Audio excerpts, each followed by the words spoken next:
전국에 많은 습지가 있는데 여러분은 어느 곳이 떠오르시나요? 저는 순천만, 우포늪, 소래습지 정도? 그런데 우리 광명에도 큰 규모는 아니지만 안터생태공원에 습지가 있습니다. 영상을 찍으러 일부러 생태공원에 가는 길은 아니었고요.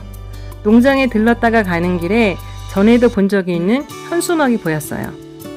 봄철에 개구리가 산란을 위해서 생태공원과 가림산 사이길로 이동할 수 있으니까 밟지 않도록 조심하라는 내용입니다.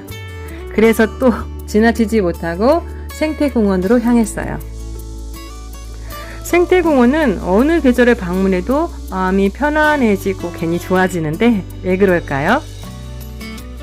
갈대가 우거져서? 습지라서?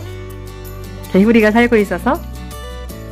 습지라는 곳은 일정 기간 동안 물에 잠겨 있어야 되고 또 호수와 달리 수심이 얕아서 다양한 생물들이 살고 있는 그런 생물들의 보금자리입니다.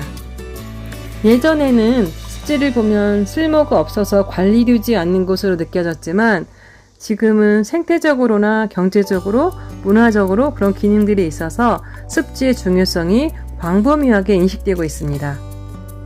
또한 습지는 동식물에게 다양한 서식 환경을 제공하고 있고 수질오염 물질을 제거하는 등 여러 기능이 있는데 특히 그 중에서도 기후조절 기능을 수행한다고 해요. 요즘에 탄소 중립이라는 이야기를 많이 하는데요.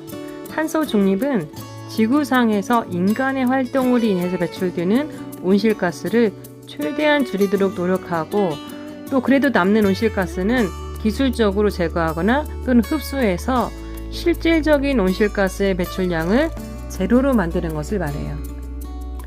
온실가스를 흡수해서 제거하는 방법으로는 산림, 숲과 습지가 있습니다. 습지가 이산화탄소를 흡수해서 제거한다는 것인데 지구상에 존재하는 탄소의 40% 이상을 습지에 저장해서 잡아놓는 것이죠. 습지가 온도, 습도 등의 기후를 조절하는 역할을 할 뿐만 아니라 지구온난화의 주범인 이산화탄소의 양을 줄이는 역할을 한다는 겁니다.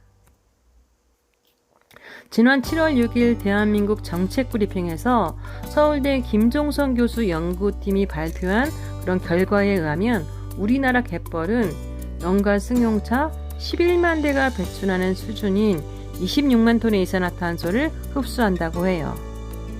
이런 연구 결과를 보더라도 습지가 2050년 이산화탄소 배출 제로, 탄소 중립 달성에 큰 역할을 하기 때문에 그 중요성이 부각되고 있고 또 소중한 자산임을 알 수 있습니다. 과거에 농업용 저수지로 사용했던 안터생태공원은 환경부 법정보호종인 금개구리 집단 서식지로 알려졌어요. 그런데 그 이후로도 쓰레기와 생활하수 등이 흘려들어와서 그런 환경이 급격히 악화되었고 금개구리 개체수도 줄어들었어요. 그러다가 대한주택공사와 광명시가 보건공사를 또 시행했고 2009년 5월에 생태학습장으로 조성되었습니다.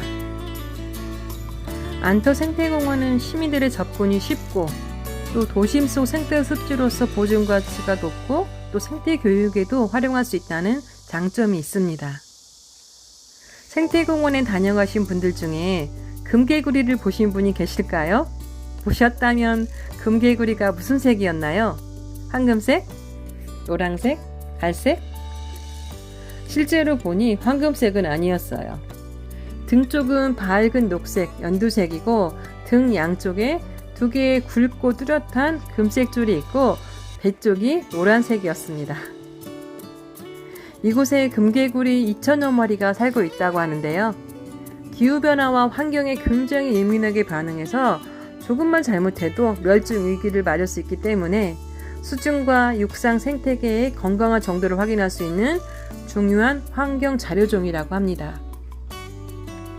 저는 이번에 안터생태공원을 둘러보고 또 자료조사를 하면서 무엇보다도 습지가 온실가스의 주범인 이산화탄소를 흡수해서 잡아둔다는 것에 감탄했어요.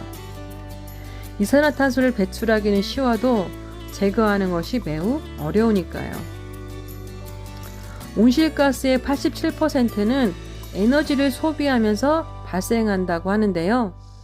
발생된 온실가스를 제거하려고 지구를 모두 습지로 만들 수는 없잖아요.